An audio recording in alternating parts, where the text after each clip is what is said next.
नमस्कार साथियों, कुछ बात करें यूट्यूब चैनल पर एक बार फिर आपका बहुत बहुत स्वागत है।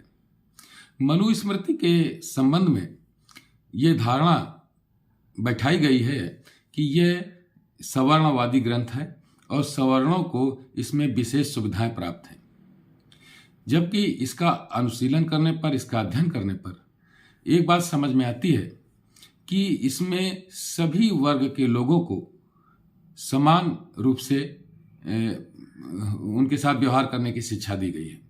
विशेषकर अगर हम ब्राह्मणों की बात करें तो ब्राह्मण को किसी अपराध में सबसे अधिक दंड देने की व्यवस्था इस ग्रंथ में की गई है। इसमें आप इसका 8वां अध्याय अगर देखें और 8वें अध्याय के 350वें श्लोक का अध्ययन करें तो आप पाएंगे कि उसमें लिखा हुआ है कि गुरु हो, बालक हो, वृद्ध हो या अति सम्मानित ब्राह्मण हो, यदि आतताई हो करके सामने आता है तो बिना विचारे राजा को चाहिए कि उसका वध कर दे, उसको मार दे। ये बात इसमें की गई। यहाँ पर फिर से मैं दोहराना चाहूँगा कि वृद्ध हो, बालक हो या अति सम्मानित ब्राह्मण हो, उसका वध करने में संकोच नहीं करना चाहिए यदि वह आतताई होकर के सामने आता है। तो यहाँ पर सभी वर्ग के लोगों को अपराध करने पर समान दंड की व्यवस्था की गई है, ब्राह्मण को भी उसमें छोड़ा नहीं गया है।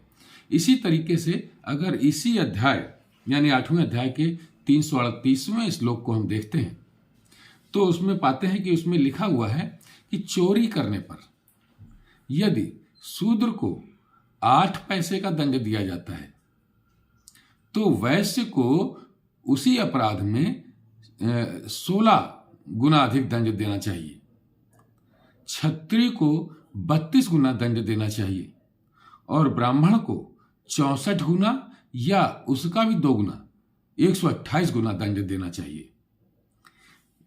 ब्राह्मण को सबसे अधिक दंड देने की व्यवस्था मनुस्मृति में की गई है।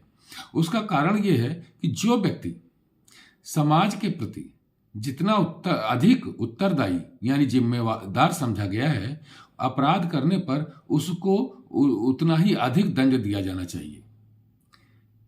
क्षत्रिय, वैश्य या ब्राह्मण कोई भी हो, इनको सबको ये पता होना चाहिए कि वो अधिक अगर उत्तरदायी हैं तो उनके द्वारा किए गए अपराध का प्रभाव भी समाज पर बहुत अधिक पड़ेगा।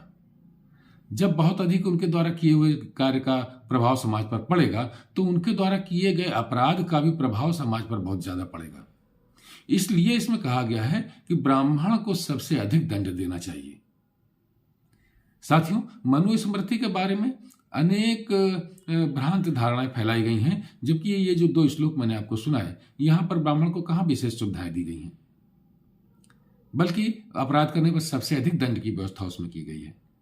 इसलिए मनुस्मृति साथियों बहुत ही उत्तम ग्रंथ है और इसका अध्ययन अवश्य करना चाहिए। ये सच है कि कुछ स्वार्थी और मानसिक रूप से अस्वस्थ लोगों ने इसमें कुछ प्रक्षेप किए हैं। आप पढ़ेंगे तो स्वयं पहचान जाएंगे कि ये श्लोक मनुस्मृति के में मूल रूप से है ही नहीं। तो साथियों, आज की चर्चा में बस इतना ही। कल किसी और मुद्दे पर आपसे बात करूंगा। तब तक के लिए जय हिंद, वंदे मातरम, नमस्कार।